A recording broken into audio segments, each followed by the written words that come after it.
Corona के मामले लगातार बढ़ते जा रहे हैं। पिछले 24 घंटे का जिक्र करें तो महज 24 घंटे में 2 लाख से ज्यादा केस कोरोना पॉजिटिव मरीजों के सामने आ चुके हैं, जिसके बाद ये बेकाबू रफ्तार किस तरह से भयावह तस्वीरें सामने ला रही है। लगातार उसकी तस्वीरें तो आप तक पहुंचा ही रहे हैं, राज्यवार तरीके से आपको ये भी बता रहे हैं कि किस तरह से राज्य सरकारें, प्रशासन, सिस्टम जो है वो एहतियातन सख्त कदम यहां पर उठा रहा है। लेकिन देश की राजधानी दिल्ली का जिक्र करें तो ये कोरोना के मामलों में बेहद तेजी से आगे बढ़ता जा रहा है। महज 24 घंटे में 17,000 से ज्यादा मामले सामने आने से दिल्ली में हड़कंप मचा हुआ है, जिसके बाद दिल्ली के मुख्यमंत्री अरविंद केजरीवाल ने एलजी के साथ बैठक की। क्या कुछ अहम फैसले लिए, उन फैसलों के बारे में यहां पर आपको डिटेल से बताते हैं। दिल्ली वासियों के लिए इस खबर को सुनना समझना बेहद जरूरी है और अपनी जिम्मेदारी को निभाते हुए आपको यह बता रहे हैं कि आखिर वो कौन सी बड़ी बातें हैं, खास बातें हैं जो आपको इस वक्त बेहद ध्यान से सुननी चाहिए, क्योंकि कोरोना को दूर भगाना है तो जो नियम, कायदे, आदेश दिए जा रहे हैं उनका पालन पूरी जिम्मेदारी के साथ हमें आपको यहां पर करना ही होगा। तो दिल्ली में वीकेंड कर्फ्यू लगा दिया गया है। बहुत ध्यान से सुनिएगा,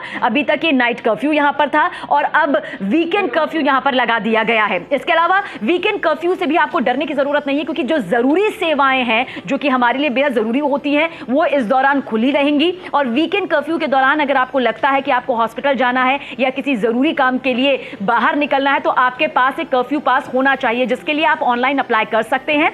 वो प्रोसेस भी हम आपको आगे जरूर बताएंगे, लेकिन इस कर्फ्यू पास का आपके पास होना बेहद जरूरी है। साथ ही साथ आपको बता देते हैं कि आखिर क्या खुला रहेगा, क्या बंद रहेगा। तो जैसा कि हमने आपको बताया, वीकेंड कर्फ्यू में जरूरी सेवाएं जो हैं वो पूरी तरह से चालू रहेंगी, उस पर किसी तरह की पाबंदी या रोक नहीं लगाई गई है ताकि किसी तरह की दिक्कत यहां पर ना हो। लेकिन रेस्टोरेंट जो है वहां पर बैठकर आप खाना नहीं खा सकते हैं। होम डिलीवरी की इजाजत यहां पर दी गई है। साथ ही मॉल जो है वो बंद कर दिए गए हैं, जिम पूरी तरह से बंद कर दिए गए हैं, स्पा को भी यहां पर बंद कर दिया गया है। सुरक्षा के मद्देनजर और इस चेन को तोड़ने के मद्देनजर अहम फैसला यहां पर इस बैठक में लिया गया और अभी प्रेस कॉन्फ्रेंस करते हुए सीएम अरविंद केजरीवाल ने पूरी डिटेल के साथ यहां पर बताया भी है।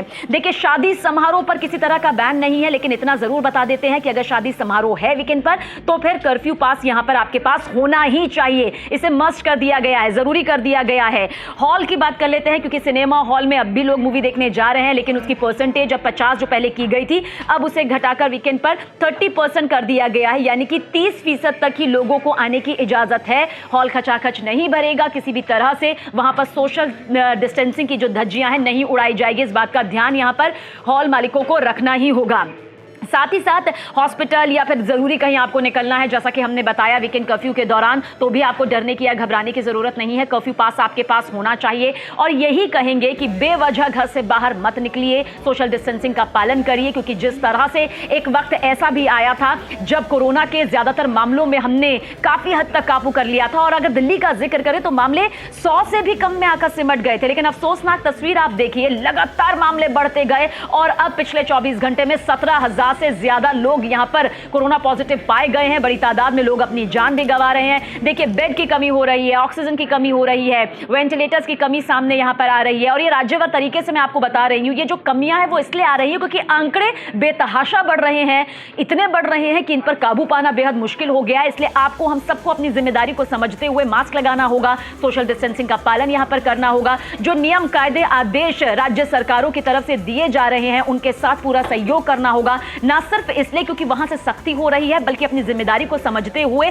हमें यह समझना होगा कि अगर हमें कोरोना कदम निकालना है तो इसके लिए हमें दमदार कदम अपनी तरफ से उठाने होंगे। और आपको लग रहा होगा कि अगर मैंने मास्क नहीं लगाया तो मेरे पास यहां पर मास्क मौजूद है। हम पूरी जिम्मेदारी के साथ अपना मास्क रखते हैं और मास्क लगाते हैं, क्योंकि स्टूडियो में हम अकेले होते हैं तो इसलिए हम मास्क उतार लेते हैं और साथ ही साथ एक सोशल डिस्टेंसिंग का पालन भी हम अपनी पूरी जिम्मेदारी के साथ यहां पर करते हैं। तो जाते जाते इतना ही कहूंगी कि सावधान रहिए, सतर्क रहिए और साथ ही साथ जो नियम, कायदे, कानून, आदेश जारी किए जा रहे हैं राज्य सरकार के जरिए उन्हें पूरी तरह से मानिए, क्योंकि ये आपकी जिंदगी बचाएगी, हमारी जिंदगी बचाएगी और तभी हम कोरोना का नाश कर पाएंगे, कोरोना से छुटकारा पा पाएंगे। नमस्कार।